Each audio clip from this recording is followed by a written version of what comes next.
Hi friends, అందరూ ఎలాగున్నారు? ఇవాళ వీడియోలో వచ్చేసరికి మనం ఏపీ ఎంసెట్ 2025కి సంబంధించి మనకి 26థ్ పేపర్ మార్నింగ్ షిఫ్ట్ ఏదైతే ఉందో, మార్నింగ్ షిఫ్ట్ అనాలిసిస్ చూడబోతున్నాం అనమాట. అసలు మార్నింగ్ షిఫ్ట్‌లోని పేపర్ ఏ విధంగా రిలీజ్ చేశారు? అట్లాగే మనకు ఓవరాల్‌గా పర్ఫార్మెన్స్ ఎలా ఉంది? అలాగే మ్యాథ్స్, ఇంకా ఫిజిక్స్, ఇంకా కెమిస్ట్రీలోని మనకి క్వెషన్స్ ఏమేమి రిపీటెడ్‌గా అడిగారు? అట్లాగే ఎంత డిఫికల్టీ లెవెల్‌తో అడిగారు అని చెప్పేసి మొత్తం తెలుసుకోబోతున్నాం అనమాట. ప్రతి ఒక్కరు వీడియో లైక్ అయితే చేయండి అనమాట. అంటే సబ్స్క్రైబ్ చేసుకోండి. సబ్స్క్రైబ్ చేసుకుంటేనే మనకి ఇంకా మీకు ప్రతి వీడియో కూడా నోటిఫికేషన్ రూపంలో రావడం జరుగుతుందనమాట. సబ్స్క్రైబ్ చేసుకుంటేనే మీకు ప్రతి నోటిఫికేషన్ కూడా వీడియో రూపంలో అయితే ప్రతి వీడియో కూడా నోటిఫికేషన్ రూపంలో అయితే వస్తుంది. దాంతో పాటు ఇంకా ఎవరు లైక్ చేయలేదా లైక్ అయితే చేయండి. లైక్ చేస్తేనే మనకి మరింత మోటివేషన్ అయితే వస్తుందండి. ఇక లేట్ చేయకుండా టాపిక్‌లోకి అయితే వెళ్ళిపోదాం. మరైతే ఇక్కడ ముందుగా చూసుకున్నట్లయితే మనకి కెమిస్ట్రీ క్వెషన్ చూద్దామండి. అసలు కెమిస్ట్రీ ఏ విధంగా రిలీజ్ చేశారని చెప్పేసి. అట్లాగే మీకు ఎవ్రీడే అయితే మన వీడియోస్‌లోని పేపర్ అనాలిసిస్ వస్తుందన్నమాట. ప్రతిరోజు కూడా మనకి పేపర్ అనాలిసిస్ చేద్దామండి. అయితే ఇక్కడ కెమిస్ట్రీ చూసుకున్నట్లయితే ముందుగా మనకి కెమిస్ట్రీ అనేది మనకి కొంచెం ఈజీ టు మోడరేట్ అయితే వచ్చిందన్నమాట. ఓకేనా? మనకి స్టూడెంట్స్ చెప్పింది ఏంటి అనుకున్నట్లయితే కెమిస్ట్రీ అనేది ఎప్పుడు కూడా మనకి ఈజీ నుంచి మోడరేట్‌గా అయితే ఇవాళ వచ్చిందని చెప్పేసి చెప్పడం జరిగింది. కెమిస్ట్రీ నుంచి అయితే మాత్రం మనం చూసుకున్నట్లయితే అప్రాక్సిమేట్‌గా ఒక 5-10 క్వెషన్స్ అనేవి మనకి హార్డ్‌గా అయితే అడిగారు తప్పిస్తే, మనకి మిగతా అన్ని కూడా మనకైతే ఈజీ గాని, లేకపోతే అయితే మోడరేట్‌గా అయితే ఉన్నాయని చెప్పేసి చెప్పడం జరిగింది. అయితే మనకి ఎక్కడి నుంచి వచ్చింది అంటే రిపీటెడ్‌గా అడిగిన క్వెషన్స్ ఏంటి? ఎక్కువ వెయిటేజ్ ఉన్న క్వెషన్స్ ఏంటి అని చెప్పేసి మనం తెలుసుకోబోతున్నాం అన్నమాట. మనకి ముందు షిఫ్ట్‌ల వారికి కామన్‌గా ఉన్నవేంటి, అలాగే ఎక్కువ వెయిటేజ్ ఉన్నవి కూడా మనం తెలుసుకోబోతున్నాం. అయితే ముందుగా మనకి ఆర్గానిక్ కాంపౌండ్స్ నుంచి క్వెషన్స్ అయితే అడిగారన్నమాట. అటామిక్ స్ట్రక్చర్ నుంచి అడిగారు. బయో మాలిక్యూల్స్ నుంచి, కెమికల్ ఈక్విలిబ్రియం నుంచి. ఓకే.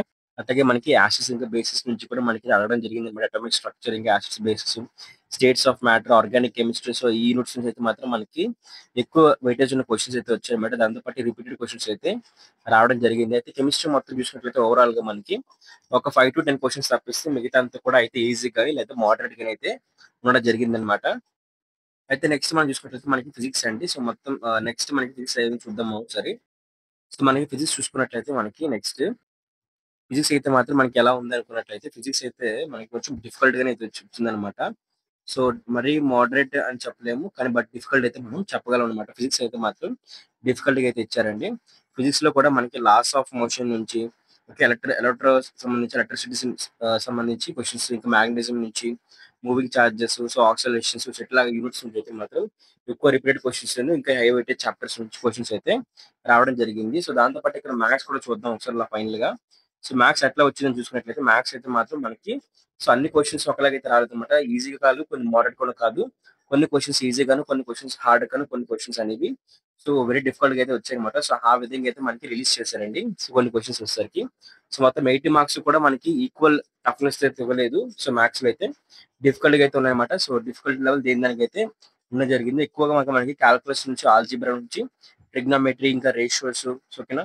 దీన్ని బట్టి మనకి డిఫరెన్షియల్ ఇంటిగ్రల్స్ ఇవన్నీ కూడా మనకైతే ఇవ్వడం జరిగిందన్నమాట. డిఫరెన్షియల్ ఇంటిగ్రల్స్ ఇవన్నీ కూడా మనకి ఇలా మనకి ఇవ్వడం జరిగింది. ఇంటిగ్రేషన్, డిఫరెన్షియేషన్స్ వీటి నుంచి, మ్యాట్రిక్స్ నుంచి, వీటి నుంచి అయితే మనకి క్వెషన్స్ అయితే అడగడం జరిగిందన్నమాట. అది కూడా చూసుకోండి ఒకసారి. ట్రిగ్నోమెట్రీ అయితే చూసుకోండి ఒకసారి మొత్తం అంతా కూడాను. అవన్నీ అయితే జరిగిందన్నమాట. దాంతో పాటు ఇక్కడ మనం చూసుకున్నట్లయితే ఓవరాల్‌గా పేపర్ ఎట్లా ఉందో చూసుకున్నట్లయితే పేపర్ అయితే మనకి డిఫికల్టీ అయితే ఉందండి. ఇవాళ పేపర్ అయితే మాత్రం మనకి ఇవాళ పేపర్‌లో అయితే 70 నుంచి మనకి 8 మార్క్స్ అయితే ఎవరైనా స్టూడెంట్స్ చదువుకొని వెళ్ళినట్లయితే వాళ్ళైతే స్కోర్ చేసే అవకాశం అయితే ఉందన్నమాట. అన్ని మార్కులు అయితే ఎవరైనా చదువుకుంటే వాళ్ళైతే స్కోర్ చేయగలరు. ఓకేనా?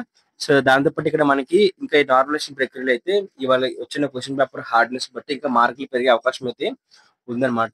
ఇది మనకి ఓవరాల్‌గా ఈ యొక్క ఎంసెట్ సంబంధించి 26థ్ షిఫ్ట్ మార్నింగ్ షిఫ్ట్‌కి సంబంధించి కంప్లీట్ అనాలిసిస్ అండి. మీకు ఇంకా వీడియో కామెంట్ సెక్షన్‌కెళ్ళి మీకు ఎట్లా అనిపించింది పేపర్ అనేది కామెంట్ సెక్షన్‌కెళ్ళి కామెంట్ చేయండి. దాంతో పాటు లైక్ చేయండి. లైక్ చేస్తే మనకి ఇలాంటి మరిన్ని వీడియోస్ చేయడానికి అయితే మోటివేషన్ అయితే వస్తుంది కాబట్టి ప్రతి ఒక్కటి లైక్ చేయండి. సబ్స్క్రైబ్ చేసుకోవాలి. సబ్స్క్రైబ్ చేసుకుంటేనే ఏపీ సెట్ 2025 సంబంధించి కౌన్సిల్ రేట్ వీడియోస్ కానివ్వండి, పేపర్ అనాలిసిస్ వీడియోస్, అలాగే నార్మలైజేషన్ ప్రక్రియలోని క్వెషన్స్ అనేవి హార్డ్‌గా వస్తాయి, టఫ్‌నెస్‌గా వస్తున్నాయి. మొత్తం డిస్కషన్స్ గాని అన్ని జరుగుతాయన్నమాట. సబ్స్క్రైబ్ చేసుకోండి. అలాగే మన టెలిగ్రామ్ ఇంకా వాట్సాప్ ఛానెల్‌కి జాయిన్ అయితే అయిపోండి. అలాగే కామెంట్స్ చేయండి. మీరు ఏ షిఫ్ట్, అట్లాగే మీ షిఫ్ట్ వాళ్ళకి ఎట్లా వచ్చింది కామెంట్ చేస్తే అవతల వాళ్ళకి కూడా అర్థమైతే అవుతుందన్నమాట. షిఫ్ట్ అనేది ఎంత హార్డ్‌గా వచ్చిందని చెప్పేసి వాళ్ళకి కూడా క్లారిటీ అయితే వస్తుంది. ప్లీజ్ సబ్స్క్రైబ్ చేసుకోండి, లైక్ చేయండి, అలాగే కామెంట్ కూడా చేయండి. Thank you friends. బై.